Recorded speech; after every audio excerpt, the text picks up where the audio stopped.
I have an absolute bone to pick with Mercedes-Benz. You're telling me I paid for a car that cost me $65,000 and I have to pay a monthly or yearly or weekly subscription to unlock my car with my phone? $65,000 for a car? You'd want to hope it fucking massages my asshole. Yo, we're in a Toyota 2025 and we noticed that on the screen you can't use navigation unless you pay a subscription fee for it, right? Which is insane. Like, you can't just hook your phone up and use navigation on your phone. That's free. So we looked at the subscription fees and it's $15 a month. It's also $15 a month to stream music to the actual screen in your car. Okay, together it's $25 a month. Then I also saw somebody on a forum say it's $8 a month to be able to see your oil level and your tire pressure. Bruh. $8 a month to see your own tire pressure. That's not a luxury feature. That's basic safety information your car is already collecting every second. The sensors are in there doing their job regardless. They're just hiding the data from you behind a paywall. It's like buying a house and being charged monthly to check if your smoke detectors work. This is where we are now, paying for access to information your own property generates. Look at this. Hey, man. What kind of hell? To use the car. Basically use the car. And the key fob. The car's like 40 grand. Oh yeah, remote start. You have to literally pay a subscription fee to get remote start. The vehicle is capable of all these things. What the fuck reality are you living in? To use them. Would you pay monthly to use a feature on your vehicle if it's already built into it? Self-driving mode's really cool, heated seats are really hot, and remote start is a must. But would you actually buy a vehicle if you would have to pay monthly to use those features? I think BMW has learned their lesson and taken away the subscription to use the heated seats, but Tesla has the self-driving mode that you have to pay for. Toyota has some features that you have to pay for. Subaru does as well for certain features like Starlink. If I'm going to spend $40,000, $50,000, $60,000 on a vehicle, I do not want to pay monthly to use a feature that's already built into the vehicle. So let me know from you. Would you buy a vehicle that you had to pay a subscription to use something on the vehicle? Let me know and make sure to follow Cole Honda Tyler for more content like this. Stop buying 2026 BMW models until you hear this. We have officially reached the end of ownership this year, and it's getting weird. So imagine trying to activate your advanced driver assist on your new 2026 BMW, and your car tells you, hey, your subscription expired. Please pay me $1,700 to unlock this feature. $1,700 to unlock driver assist on a car you already bought. And the wild part is he's calling the basic package $900. They've taken safety features, actual collision avoidance systems, and put them behind a premium paywall. That's not selling you convenience anymore. That's monetizing your physical safety on the road. The people who can't afford the subscription are literally getting a less safe vehicle for the same purchase price. Same car, same hardware, different level of protection based on your monthly budget that should genuinely disturb people a lot more than it currently does. For example, BMW Advanced Driver Assistance System, it costs between $900 for the basic package, all the way up to $2,500 for the Driver Assist Professional package, really depending on the model and the features. And it's not just BMW anymore. In 2026, brands are locking features like remote start, 0 to 60 speed boost, and even safety features like collision alerts behind a monthly subscription. And check this out. States like New Jersey are literally trying to pass laws right now to stop double charging us for hardware that's already installed in the car. So January 24th, 2026, New Jersey Senate Bill S568 seeks to prohibit motor vehicle manufacturers or dealers from requiring subscriptions for features already installed in the car at the time of... I just want to jump on and... New Jersey Senate Bill S568 is genuinely important, and more states need to pay attention, because what these companies are doing has a very specific legal problem at its core. They're selling you a physical product with hardware already installed inside it. The heated seat coils are in the seat. The remote start module is in the car. It's all physically there. But then they tell you that you didn't actually buy those parts even though they're sitting in your vehicle. Courts have dealt with this kind of thing before with software and digital licenses, and the argument that you own the hardware but not the right to use it is legally shaky at best. This is why legislation matters here, because consumer pushback alone won't be enough. These companies have lawyers, they have contracts buried in fine print, and they're counting on you not reading it. The only real counter to that is law. Let me never catch the execs who thought that adding subscription services to your car, let me never catch them outside. Let me never find them or see them at a bar, because honestly, it's all hands at this point. What the hell? And now Toyota, which, I mean, I have a Toyota Sienna that we bought used. I've always bought my cars used. I could never afford a new car. But I am so livid at the idea that one day we're going to have to replace it and it's going to come with this bullshit. If I bought the car, I should get the car. I should get everything that comes with it. This whole thing, the mierda, and then these people get on there and like, why do people hate us? Why do they celebrate when something bad is bad to us? Yeah, it's this shit. It is 100% this shit. Automakers don't actually want to sell cars anymore because GM found out they can make billions by being a subscription provider. Buying a car used to feel pretty straightforward. You bought it, you drove it, you owned it. But after making nearly $3 billion in subscription revenue last year, GM wants to make sure that your vehicle is never truly yours. But how can that be if everyone hates subscriptions so much? Enter the free trial. Manufacturers know that once you grow accustomed to onboard navigation, voice assist, adaptive cruise, you can't live without those at that point, forcing you to choose between losing something you've used for months or maybe even years, or paying them a dirty subscription fee. It's bad enough the average new car costs $50,000 now, but that doesn't even buy you the damn car. And if your immediate thought is, oh, well, I just won't buy a GM, bless your heart. 6 BMW models until you hear this. We have officially reached the end of ownership this year, and it's getting weird.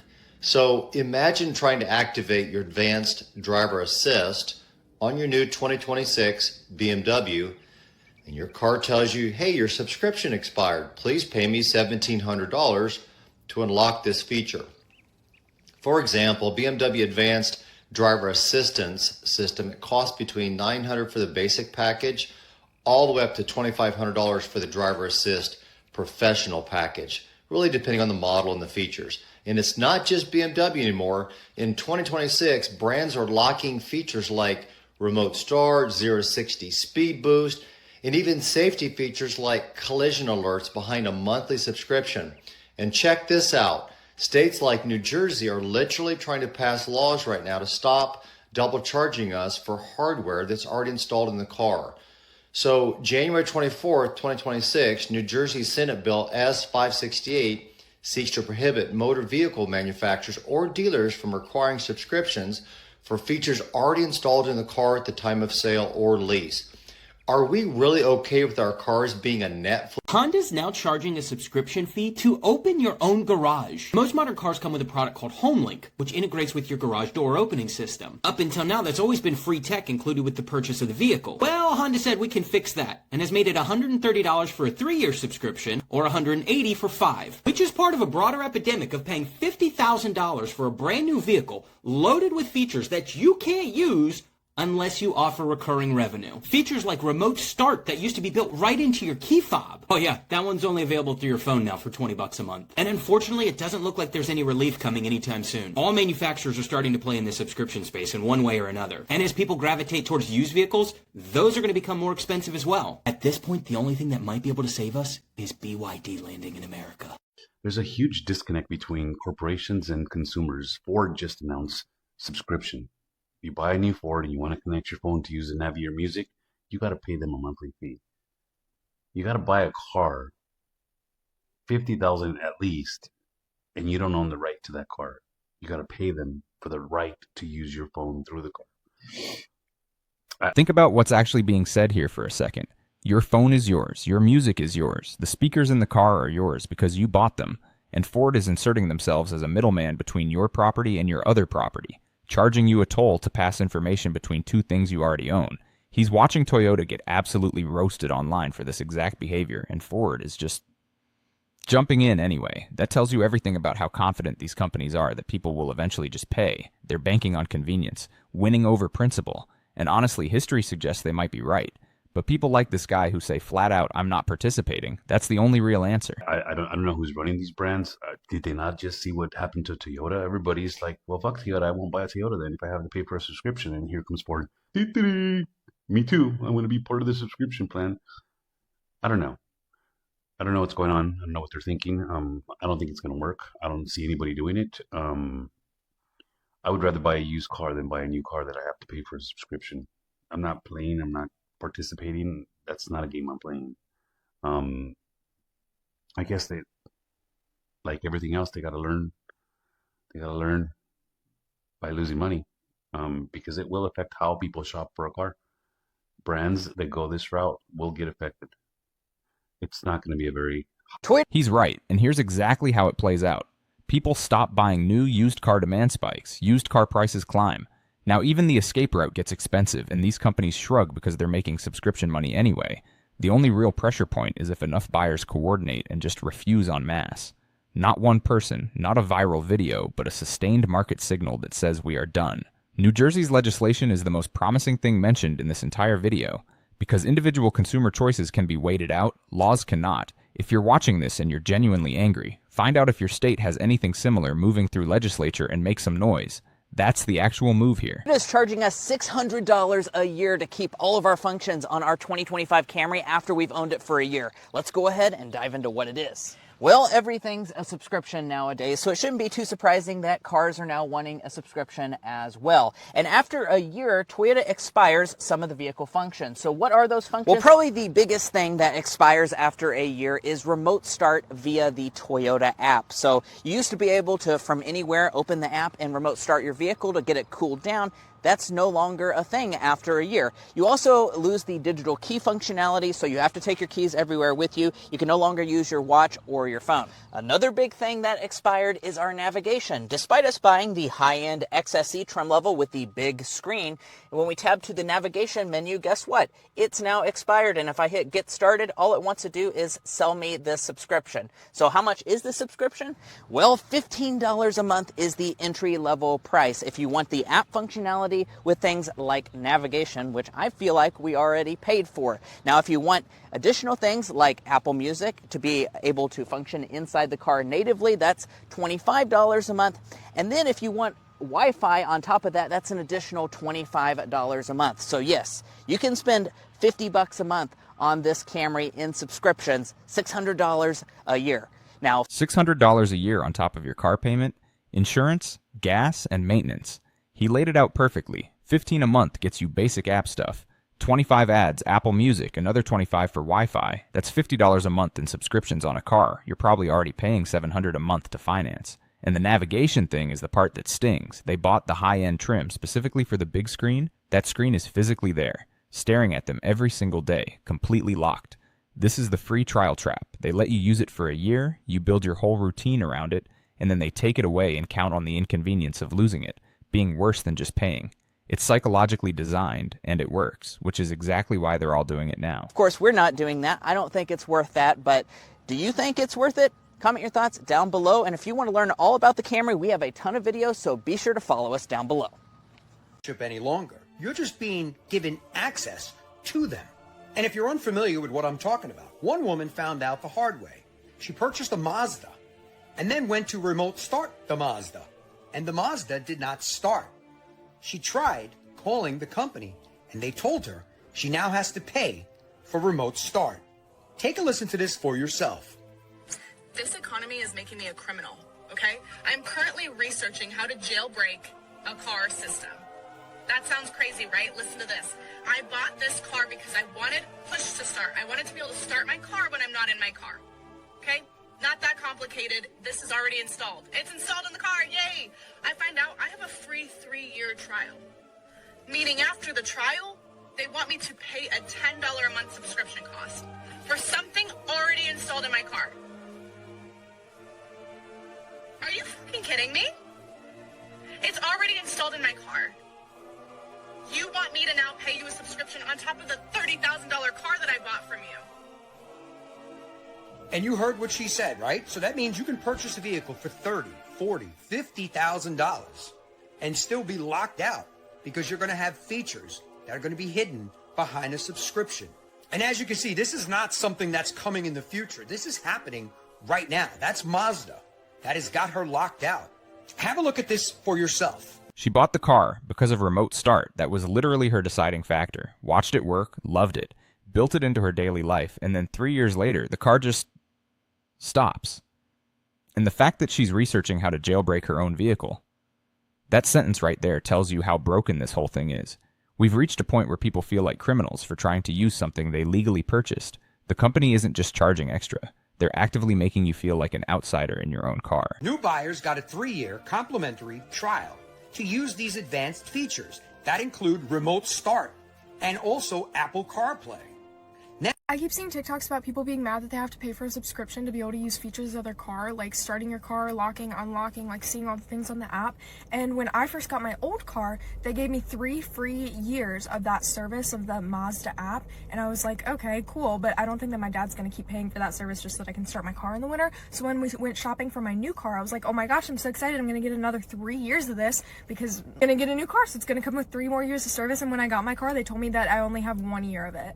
Subscriptions are literally going to end at the same time. It didn't even do me any good. And I think that's insane because not only are they charging for a feature that should be free because it came with the car, but they're also cheating you out of what they originally said that they would give. And on top of that, you're paying for a subscription for something that's like half as good as the original version. I wish that my key would start my car because sometimes I don't have service or like it'll just randomly fail. I'll try to start my car and it says something went wrong. I wish that I could do it from the key. So they're just kind of cheaping out and making like a worse version and then charging for it on top of that. I completely forget about that because I still have the service right now, but I think that's dumb. And if you're looking into a Mazda, think about that. I don't know if they still make any cars with like the actual key that starts it. I'm wondering if all remote start is like coming from the phone now. I hope not. I hope that like at least luxury cars are still making them come from the key. Hey girl, let's have this conversation because I think it needs to be said. Why am I minding my business on TikTok and I found out certain companies, car companies, are trying is trying to make you pay a monthly subscription for buying off a car. First of all, I have a very older sport Acura, like she's very nice. She's like a 1999. She works perfectly. I love her. But what do you mean the new cars you... She's holding on to a 1999 car like it's sacred, and honestly, that perspective is underrated right now. Because that car doesn't ask for anything. It just works every single time. No app required. And she made the Netflix and Hulu comparison, which is actually really sharp. With streaming, you can cancel and walk away. The show keeps existing without you. With your car, you can't just unsubscribe and take the bus. The stakes are completely different. These companies know that. They know you're trapped. And that's exactly why they're so confident doing this. She said she might never get a new car, and I think a lot of people watching this are feeling exactly the same way. The trust between car buyers and manufacturers is genuinely breaking right now, and these companies don't seem to care. Had to pay a monthly subscription to use something that you already paid for. First of all, when Netflix tried that shit, okay, you're Netflix. When Hulu's tried that shit, I was like, okay, now hold up. Cars are trying that shit? I might never get a new car then. What do you mean I gotta pay to use the fucking map, the direction on a car that I'm paying an arm and a leg for? What do you mean I have to pay to use the music in a car that I paid for? What the fuck? And the car that I saw was a Toyota. Toyota, come to the front. What the fuck, Acura? Acura, you better not. Acura, you better not, because my dad has a new 2025 Acura. I don't know the model, but like it was a nice car. When I first saw that shit, I was like, damn, that is a fine fucking car. You know what? When my dad comes home tonight, I'm going to ask him if he has to pay for any of those things, because I will be damned if I'm paying thousands of thousands of fucking dollars, bitch, and then you are trying to make me pay a monthly fee of $29.99, bitch, for a car that I'm paying for. I'm upset and my car's paid off. Like, I would be so upset. America, 2025, 2026 is not a real place. It can't be. It can't be. What do you mean I'm paying you every single month to use features in my car that is in my name, that is coming out of my account? It's 2026. What the fuck is wrong with y'all? We don't even have cars that fly yet. I mean, fucking, what was it? Asia has cars that they drive underwater. America, we are behind. And now you're talking about something I gotta pay a monthly subscription? I saw an Asian car where they tap at the hood and they do a signal and the car drives towards them. America, we don't have that. Why are we paying more every month For a car. I'm talking about a payoff car. What the fuck? I didn't think that was a thing. I will never get a new car. Y'all are out of your mind. Out of your mind. Consumers, Ford just announced subscription. If you buy a new Ford and you want to connect your phone to use the Navigator Music, you got to pay them a monthly fee. You got to buy a car, $50,000 at least, and you don't own the right to that car. You got to pay them for the right to use your phone through the car. I don't know who's running these brands. Did they not just see what happened to Toyota? Everybody's like, well, fuck Toyota. I won't buy a Toyota then if I have to pay for a subscription. And here comes Ford. Me too. I want to be part of the subscription plan. I don't know. I don't know what's going on. I don't know what they're thinking. I don't think it's going to work. I don't see anybody doing it. I would rather buy a used car than buy a new car that I have to pay for a subscription. I'm not playing. I'm not participating. That's not a game I'm playing. I guess they, like everything else, they got to learn. They got to learn by losing money, because it will affect how people shop for a car. Brands that go this route will get affected. It's not going to be a very high percentage of adoption.